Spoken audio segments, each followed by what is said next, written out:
Hello everyone, welcome back to my channel. අද මං කතා කරන්න යන්නේ ඔයාලා මගෙන් ගොඩක් ඉල්ලපු ඒ වගේම කමෙන්ට්ස් දාලා තිබුණු මාතෘකාවක්. ගොඩක් අය මගෙන් අහනවා ඔයා බහරෙන් ඉන්න කෙනෙක් විදියට ගෘහ සේවිකාවක් විදියට බහරෙන් වලට එනවා නම් ඒක කොහොමද අනිත් මැද පෙරදිග රටවල් වලට සාපේක්ෂව බහරෙන් වල කොහොමද ගෘහ සේවිකාවන්ගේ පඩිය ඒ වගේ ගොඩක් ප්‍රශ්න ඔයාලට තියෙනවානේ. ඉතින් මම හිතුවා ඒක ගැන මගේ දැනුම සහ මගේ යාළුවන්ගේ එක්ස්පීරියන්ස් එකත් එක්ක ඔයාලත් එක්ක ෂෙයා කරගන්න.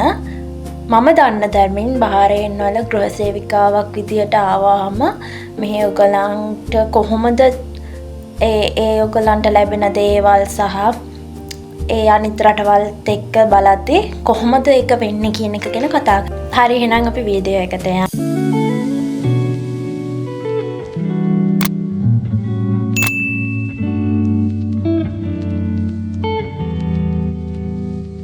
ඉස්සෙල්ලාම අපි සැලරි එක ගැන කතා කරනකොට බහරෙන් ඩිනාර් 120ත් 150ත් අතර තමයි වැටුප ලැබෙන්නේ මුලින්ම. ඒ කියන්නේ ෆස්ට් ටයිම් ගෘහ සේවයට එන අයට. හැබැයි ඔය එක්ස්පීරියන්ස් මත නම් සහ භාෂාවන් ඒවා දේවල්ත් එක්ක ඔයාලගේ සැලරි එක වෙනස් වෙන්න පුළුවන්. තවදුරටත් සැලරි එක ගැන කතා කරනකොට මං හිතන්නේ දැන් පිලිපීන් වගේ රටවල දැන් ඒගොල්ලන් මගේ යාළුවෝ ඉන්නවා. එයාලා කියපු විදියට එයාලගේ ෆස්ට් ටයිම් එන කට්ටියට උනත් එයාලගේ සැලරි එක පටන් ගන්නෙ බහරේන් ඩිනාර් 150න්. හැබැයි ලංකාවේ මම දන්න තරමින් බහරේන් වල සැලරි එක ෆස්ට් ටයිම් අයට 130ක් විදියට තමයි ලැබෙන්නේ. හැබැයි මේක වෙනස් වෙන්න පුළුවන් ඔයා එක්ස්පීරියන්ස් නම්. ඒ වගේම දැන් අපි ගෘහ සේවයට යනවා නම් ඇත්තටම හොඳ ඒජන්සි එකක් තෝරගන්න ඕනේ. ඒක මම අමුතුවෙන් කියන්න දෙයක් නැහැනේ. දැන් අපි රටට මෙහෙට ආවට පස්සේ උනත් වගකීමක් තියෙනවා. අපි ගැන හොයලා බලන ඒජන්සි එකක් හොයාගන්නවා. ඉස්සෙල්ලාම අපි ඒජන්සි එකට ගිහිල්ලා රෙජිස්ටර් වුණාට පස්සේ දැන් අපිට වීසා ගහනවානේ ෆැමිලි එකක් මෙහෙන්. එතකොට ඒ ෆැමිලි එකත් එක්ක අපිට කතා බහ කරන්න අවස්ථාව ගොඩක් ඒජන්සි වල දැන් chance එක තියෙනවා.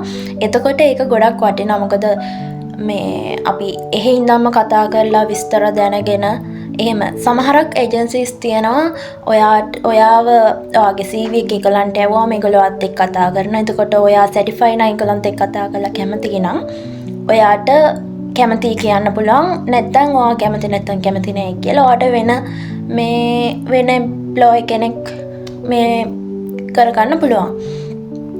ඒ වෙලාවෙදී ඔයාට පුළුවන් සමහරක් වෙලාවට ඔයාගේ 130යි නම් පඩිය ඔයාට ඔයාගේ එම්ප්ලොයර් එක්ක කතා කරලා ඔයාගේ සැලරි එක වැඩි කරගන්න ගොඩක් ලොකු chance එකක් තියෙනවා. ඉතින් ගොඩක් ඔයාලා ඒජන්සි එකක් තෝරගන්නවා නම් ඔයාට කලින් ඔයාගේ එම්ප්ලොයි එක කතා කරන්න පුළුවන් chance එකක් හම්බෙන ඒජන්සි එකකට යන්න කියලා තමයි මම නම් කියන්නේ. ඒක ගොඩක් වටිනවා ඉතින්. සහ දැන් මෙහි සැලරි එක දැන් 130යි කිව්වට ඔය සමහරක් වෙලාවට 150 180 හම්බෙන chance උත් තියෙනවා. ඒ වගේම අවුරුදු දෙකෙන් දෙකට පඩිය වැඩි වෙනවා. සාමාන්‍යයෙන් ඒක ඉතින් වගේ එම්ප්ලොයර් එයාලගේ තත්ත්වය යනවා තමයි. සමහරක් වෙලාවට ඩිනාර් 20ක් වැඩි වෙන්න පුළුවන්, 10ක් වැඩි වෙන්න පුළුවන්. ඒ විදියට නිවාඩු ගැන කතා කරද්දී ඔයාලගේ ගිවිසුමේ ඇග්‍රීමන්ට් එකට අනුව ඔයාට නිවාඩු සතියකට සැරයක් ඔයාට නිවාඩු අයිති වෙනවා. හැබැයි මේක ඩිපෙන්ඩ් වෙනවා එම්ප්ලොයර් මත. ගොඩක් අරාබි ගෙවල් වල හම්බෙනවා නම් එයාලා සාමාන්‍යයෙන් නිවාඩුව ලබා දෙන්නේ නැහැ. හැබැයි මාසෙකට සැරයක් එළියට යන්න chance එක දෙනවා. සමහරකට මාසෙකට සැරයක් නිවාඩුව ලබා දෙන්නත් පුළුවන්. හැබැයි ඔයාට දැන් බහරෙන් කියන්නේ අරාබි රටක් වුණාට මේකේ ඉන්නේ අරාබි කට්ටියම නෙමෙයි. ගොඩක් ෆොරිනර්ස්ලා ඉන්නවා. ෆොරිනර්ස් ෆැමිලිස් තියෙනවා. එතකොට ඔයාට අරාබි ෆැමිලි එකකට වඩා ෆොරිනර්ස් ෆැමිලි එකක් හොයාගන්න ලැබෙනවා නම් අනිවාර්යෙන් ඔයාට සතියට එකක් නිවාඩුවක් අනිවාර්යෙන්ම ලැබෙනවා. ඒ නැතත් මාසෙට දවස් දෙකක් හෝ මාසෙට දවස් එකක් අනිවාර්යෙන් නිවාඩුවක් ලබා ගන්න ඔයාලට chance එක තියෙනවා. ඊළඟට තව වැදගත් දෙයක් තමයි ඔයාගේ අවුරුද්ද එක නිමා කරාට පස්සේ ඔයාට වගේ සැලරි එකට අමතරව ඔයාට එක්ස්ට්‍රා වැටුපක් ලබා ගන්න අයිතිය තියෙනවා. ඒ කියන්නේ සේවා නියුක්ති අර්ථ සාධක දීමනාවක් ලබා ගන්න ඔයාට අයිතිය තියෙනවා. ඔයා වැය කරපු ඔයාගේ අවුරුදු දෙකේ කාලය වෙනුවෙන් ඒක අනිවාර්යෙන්ම ලැබෙනවා සහ නොමිලේ ලංකාවට ගිහින් එන්න ගුවන් ටිකට් පතක් ඒක අනිවාර්යෙන් ඒක ඔයාගේ අයිතියක්. ඒ වගේම ඒක ගැන මම කතා කරද්දී සමහර ගෙවල් තියෙනවා දැන් ඔයා ලංකාවට ගිහිල්ලා ආයේ ෆැමිලි එකටම එනවා නම් ඒගොල්ලන් මාස දෙක නිවාඩුවත් එක්ක මාස දෙකක සැලරි එකක් ඔයාලට දෙනවා. සමහරක් දැන් ඔයා එන්නේ නැත්නම් සමහරක් විට ඔයාට මාසික සැලරියක් එක්ක සමහරක් විට ඒගොල්ලන් ගොඩක් ඔයාට හොඳ එම්ප්ලොයි කෙනෙක් නම් ඊටත් අමතර මුදලක් ලබා දෙනවා. ඊළඟට මම කියන්න යන තවත් වැදගත් දෙයක් තමයි බහරේන් රාජධානියේ අලුතෙන්ම ආව නීතියක් ගැන.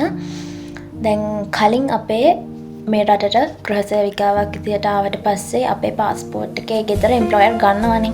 හැබැයි දැන් නීතිය අනුව ඔයාගේ අවසරයකින් නැතුව ඔයාගේ પાස්පෝර්ට් එක එම්ප්ලොයර් ගාව තියෙනවා නම් ඒක ඔප්පු වුණොත් ඔයාගේ එම්ප්ලොයර්ට ඩිනාර් 500ක තඩයක් අයිති වෙනවා. මේක ඇත්තටම හොඳයි. ඉතින් මේකෙන් ඔයා මෙහෙට ආවට පස්සේ ඔයාගේ අනන්‍යතාවය ඔයා ළඟ තියෙනවා වගේම ඒකෙන් ඔයාගේ ආරක්ෂාව තවදුරටත් තහවුරු වෙනවා. ඊළඟට මම කතා කරන්න යන්නේ බහරේන් වල සංස්කෘතිය සහ පවුල් පරිසරය සහ විවිධත්වය ගැන. ඒ කියන්නේ බහරේන් වල ඉන්නේ කවුද? ඔයාට වැඩ කරන්න වෙන්නේ මොන වගේ පරිසරයකද කියන එක තමයි මම කතා කරන්න යන්නේ.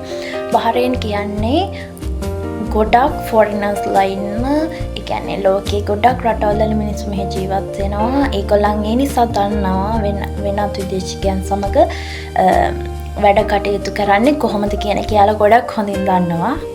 ඉතින් ඔයාට වැඩ කරන්න ලැබෙන්නේ හැම වෙලේම අරාබි ජාතිකයෙක්ගේ බහරේන් අරාබි ජාතිකයෙක්ගේ ගේක නොවෙන්න පුළුවන්.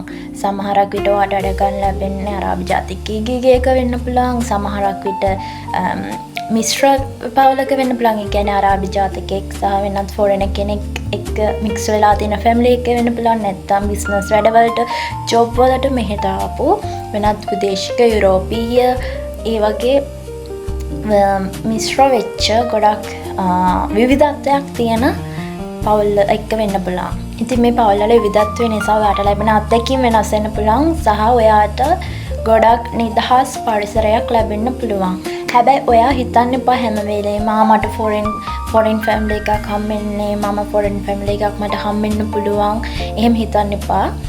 මේ ෆොරෙන් ෆැමිලි එකක් හම්බුණත් ඔයා ජීවත් වෙන විදියට තමයි ඒගොල්ලන්ගේ සැලකිල්ල ලැබෙන්නේ. මට කියන්න ඕනේ තවත් විශේෂ කරුණක් තමයි මෙහෙට ආවට පස්සේ ඔයාගේ પાස්පෝර්ට් එක ඔයා ළඟ තියෙන්න පුළුවන්, නොතිබෙන්න පුළුවන්. ඒ වගේම ඔයා මෙහෙට ආවට පස්සේ ඔයාට ඔයාගේ ෆැමිලි එකේ පොඩක් කරදරයි නම් ඔයාගේ પાස්පෝර්ට් එක ඔයා අතේ තිබුණා හෝ නැතා ඔයා අර පැනලා යන්න ඒවා කරන්න යන්න එපා. මොකද ඒවා කරාම ගොඩක් ප්‍රශ්න වලට මුහුණ දෙන්න වෙනවා. ඒ වගේම ඔයා ඒ වගේ දෙයක් කරොත් මගේ මේ ඒ කියන්නේ එක්ස්පීරියන්ස් එකෙන් මම කියන්නේ ඊළඟට දැන් අපේ ලංකාවෙන් තව ගෘහ සේවිකාව බහරේන් වලට එනවානේ.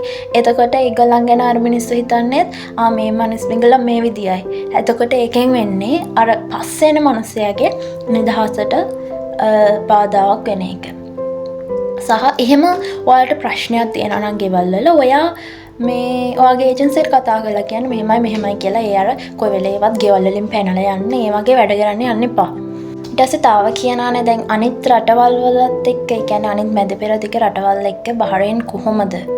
අනිත් මැද පෙරදිග රටවල් වලට සාපේක්ෂව බහරේන් කොහොමද කියලා අහන කට්ටියට තමයි දැන් මම මේකට උත්තර දෙන්න යන්නේ.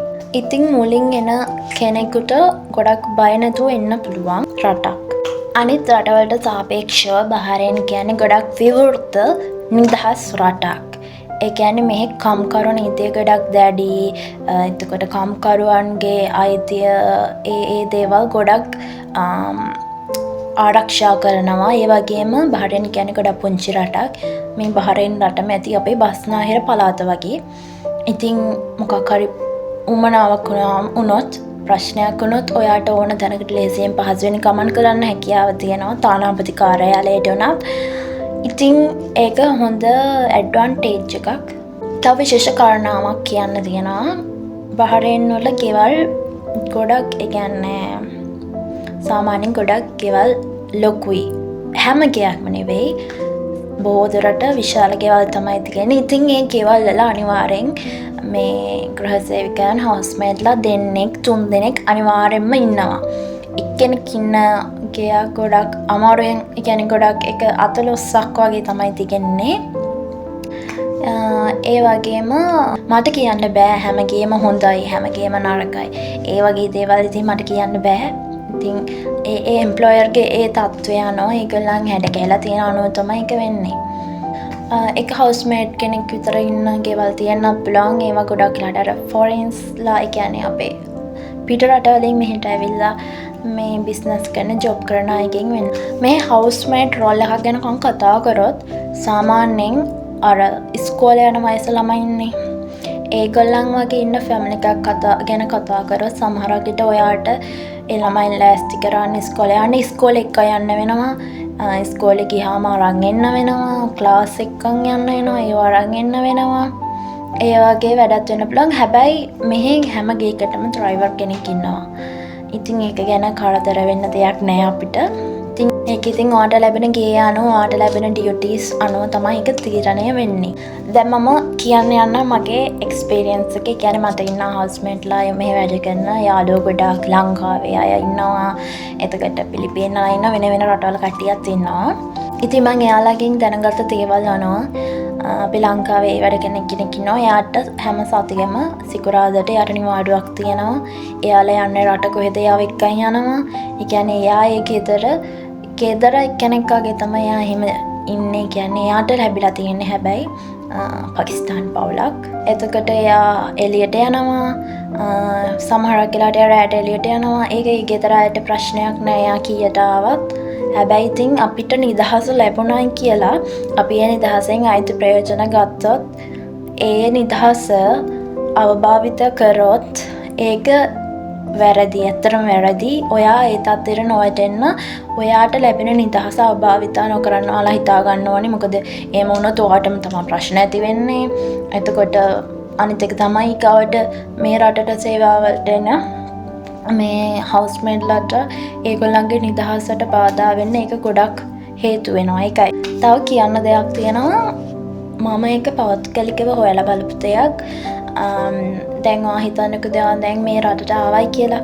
ඇවිල්ලා දැන් ඔයාට හම්බෙනවා ෆැමිලි එක හම්බුනාට පස්සේ ඔයා එකට ඉන්න කැමති නැත්තම් ඔයා ඒ කියන්නේ ඔයා ගිහිල්ලා දානවා ඒජන්සි එකට. ඒකට ඒජන්සියෙන් කියනවා දැන් හිතන්නකෝ මාස 5ක් 6ක් හරි කියලා.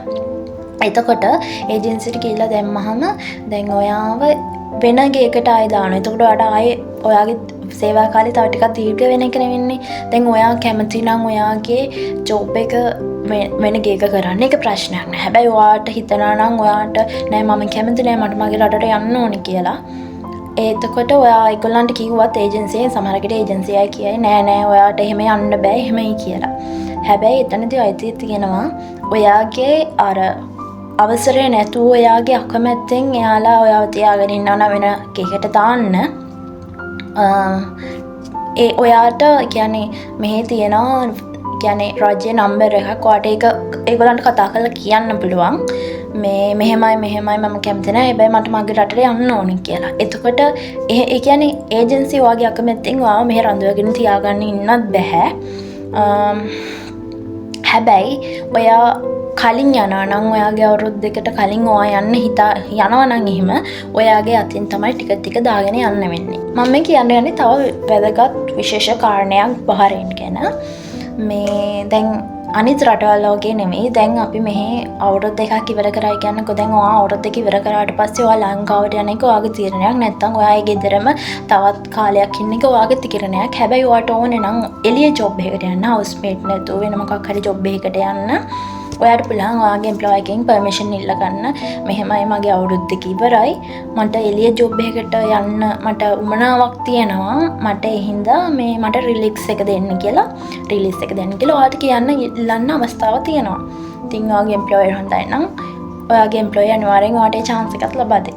ඉතිං ෆස් ටයිම් හරි වෙන යාට එක්ස්පිරියන්ස් තියාගෙන හරි බහරෙන් රටට ගෘහසේවිකාවක් විදිහට එන්න නම් බයවෙන්න නැතුව එන්න මං කියන්නේ වෙනත් රටවලට වඩා ඇත්තටම බහරෙන් වල මාරම නිදහසක් තියෙනවා මාරම හොඳ මිනිස්සු වෙන්නේ ගොඩක් හොඳ මිනිස්සු වෙන්නේ මේ අරාබි පවුල් උනත් ඒගොල්ලන් දැන් මොඩර්න් විදියට තමයි ඇඳලා පැළඳලා මොඩර්න් විදියට තමයි යාළගේ මයින්ඩ් එක තියෙන්නේ ඉතින් අර ගොඩක් ස්ත්‍රීක් අර දැන් කුවෙට් එහෙම ගියාම අපාය දාගෙන ඉන්න ඕනේ ඔයා අර හිජාබ් එක දාගෙන ඉන්න ඕනේ ගෙදර ඔයා වැඩ කරත් හැබැයි මෙහෙ එහෙම නෙවෙයි හරිම ෆ්‍රී එකේ ඉන්න පුළුවන් හැබැයි මේක වෙනස් වෙන්න පුළුවන් සමහරක් අර ට්‍රැඩිෂනල් අරාබික් ෆැමිලි තියෙනවනේ එයාලත් එක්ක වෙලාදී ඒක වෙනස් වෙන්න පුළුවන් හැබැයි බොහෝ දුරට අර අනිත් රටවලට සාපේක්ෂව ගොඩක් ස්ට්‍රික්ට් එක අඩුයි ඉතින් අලුත් නීති රීති එක්ක ගොඩක් ඔයාලගේ ආරක්ෂාව තහවුරු වෙලා තියෙන අයිතිවාසිකම් ඒ ඔක්කොම තහවුරු වෙලා ගොඩක් ආරක්ෂාවක් මෙහෙත් තියෙනවා අලුත් නීති රීති එක්ක.